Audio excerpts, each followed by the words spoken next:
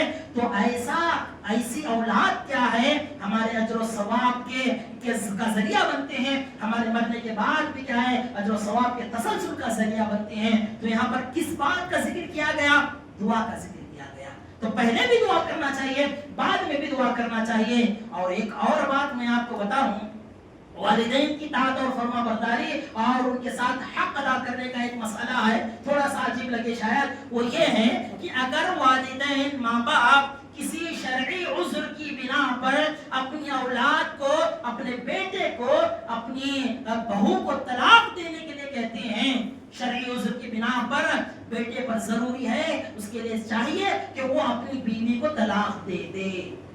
ایک کتاب و سنت کی تعلیمات ہے, عذر ہونا چاہیے, شرعی عذر ہونا چاہیے. شرعی عذر کی بنا پر باپ کے حکم پر بیٹے کو اپنی بیوی کو طلاق دینا پڑے تو دینا چاہیے. یہ ماں باپ کی اطاعت و فرما برداری اور کا درجہ اور کا مقام ہے. دلیل کیا ہے, حضرت ابن عمر رضی اللہ عنہ کہتے ہیں میری ایک بیوی تھی جس سے میں بڑی محبت کرتا تھا. حضرت عمر رضی اللہ عنہ اسے ناخوش تھے, میں خوش تھا, میں محبت کرتا تھا, لیکن میرے باپ عمر رضی اللہ عنہ اس سے ناخوش تھے. انہوں نے مجھے اس کو طلاق دینے کا حکم دیا, لیکن میں نے ان کی بات نہیں مانی. ابن عمر نے عمر رضی اللہ عنہ کی بات نہیں مانی. عمر رضی اللہ عنہ گئے اللہ کے رسول صلی اللہ علیہ وسلم کے پاس, جا کر کے اس کا تذکرہ فرمایا, کہا کہ معاملہ ایسا ہے, اللہ کے رسول صلی اللہ علیہ وسلم نے مجھے کہا کہ طلاق دے دو. حضرت عمر کہے بات نہیں مانی, اللہ کے رسول صلی اللہ علیہ وسلم نے کہا کہ طلاق دے دو, تو حضرت ابن عمر کہتے ہیں کہ میں نے طلاق دے دیا. یہ ابن عمر کون ہے؟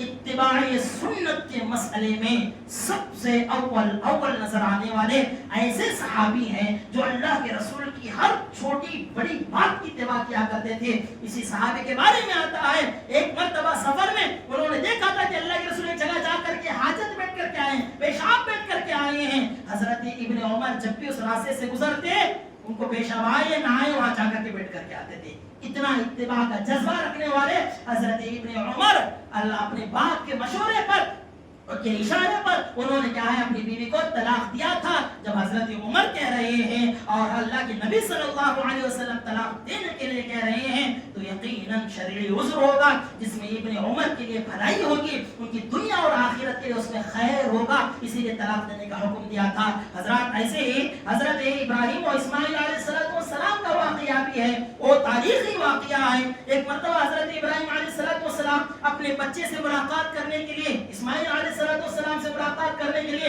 ان کے گھر جاتے ہیں. حضرت اسماعیل علیہ السلام موجود نہیں ہوتے ہیں, بہو موجود ہوتی ہے, ان کی بیوی وہاں پر موجود ہوتی ہے. پوچھتے ہیں اسماعیل کے بارے میں, کہتے ہیں کہ وہ کیا ہے کام کاج کے لیے گئے ہیں, حالات دریافت کرتے ہیں کیا مسئلہ ہے, کیسی زندگی گزر رہی ہے. تو اسماعیل علیہ السلام کی بیوی کہتی ہے بڑی تنگی سے زندگی گزر رہی ہے, بڑی مشکل سے زندگی گزر رہی ہے, حالتیں خراب ہیں, تنگی ہے, کیا ہے اور پریشانیاں ہیں, ساری چیزیں بیان کرتی ہیں. پھر سننے کے بعد حضرت ابراہیم کہتے ہیں کہ دیکھو آپ کے شوہر آئے تو ان کو میرا سلام کہنا اور ان سے کہنا کہ وہ اپنے گھر کی چوکھٹ بدل دے. ابراہیم علیہ السلام کیا کہتے ہیں, آپ کے شوہر آئے تو میرا سلام کہنا اور ان سے کہنا کہ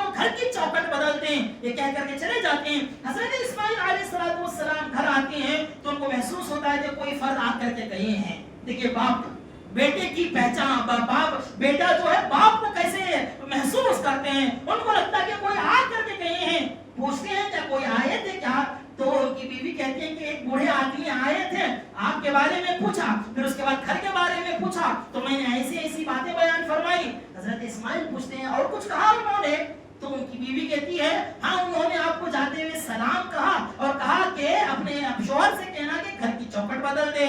حضرت اسماعیل علیہ السلام تھوڑی دیر رکتے ہیں, پھر کہتے ہیں کہ دیکھو جو شخص آئے تھے وہ میرے باپ ہیں ابراہیم, وہ میرے باپ ہیں, اور انہوں نے مجھے اشارہ دیا ہے, انہوں نے مجھے یہ حکم دیا ہے کہ میں تم کو طلاق دے دوں, لہٰذا تم اپنے گھر چلے جاؤ, میں تم کو طلاق دے رہا ہوں.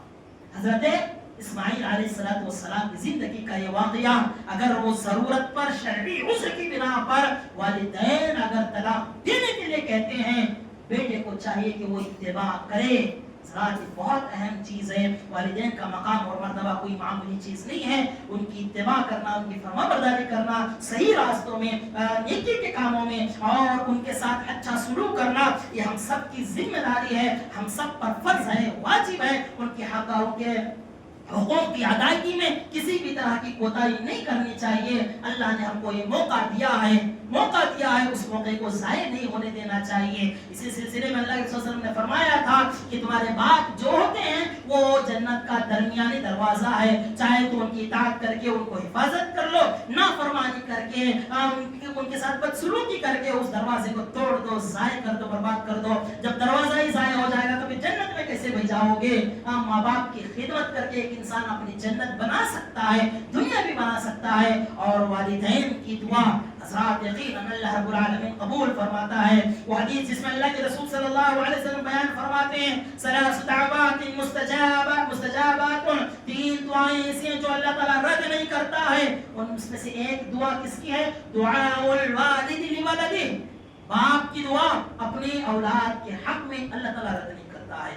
باپ دعا کر دے خلوص کے ساتھ, اللہ تعالیٰ اولاد کے حق میں رد نہیں کرتا ہے. اور اسی طرح سے اگر اولاد اپنے باپ کے حق میں دعا کر دے, اللہ تعالیٰ مرنے کے بعد بھی کیا ہے, ان کی قبر کو اللہ رب العالمین نعمتوں سے بھر سکتا ہے, اور ان کے درجات کو اللہ تعالیٰ بلند کر سکتا ہے. اسی لیے حضرات, چاہے دنیا کیسی بھی ہو, دنیا کے کیسے بھی ہمارے مسائل ہوں, لیکن والدین کے حقوق کی ادائیگی میں کوتاہی نہیں کرنی چاہیے. ان کی ضرورتوں کو نظر انداز نہیں کرنا چاہیے, ان کو ناراض ہونے نہیں دینا چاہیے. یہ حق ہے ہم پر, اور بہت بڑا سوال ہو سکتا ہے آخرت کے دن. اللہ سے دعا ہے, میں زیادہ نہ کہتے ہوئے اللہ تعالیٰ سے دعا کروں گا, اللہ رب العالمین ہم سبھی مسلمانوں کو, ہر اولاد کو اپنی والدین کی اطاعت کرنے, فرمانبرداری کرنے, ان کے ساتھ اچھا سلوک کرنے کی اللہ تعالیٰ توفیق عطا فرمائے. ان کی نافرمانی کرنے سے اللہ تعالیٰ ہمیں گریز کی توفیق عطا فرمائے. ان کی خدمت کرنے, ان کے ساتھ اچھا معاملہ کرنے, اچھی گفتگو کرنے, نرم انداز میں ان کے ساتھ معاملہ کرنے, جھڑکنے سے, جھپٹنے سے, دیگر طرح کی بدسلوکی سے اللہ تعالیٰ ہماری حفاظت فرما. اے پروردگارہ, ہمارے اپنے والدین کی ساری جائز تمناؤں کو پوری کرنے کی تو ہمیں طاقت اور توفیق نصیب فرما.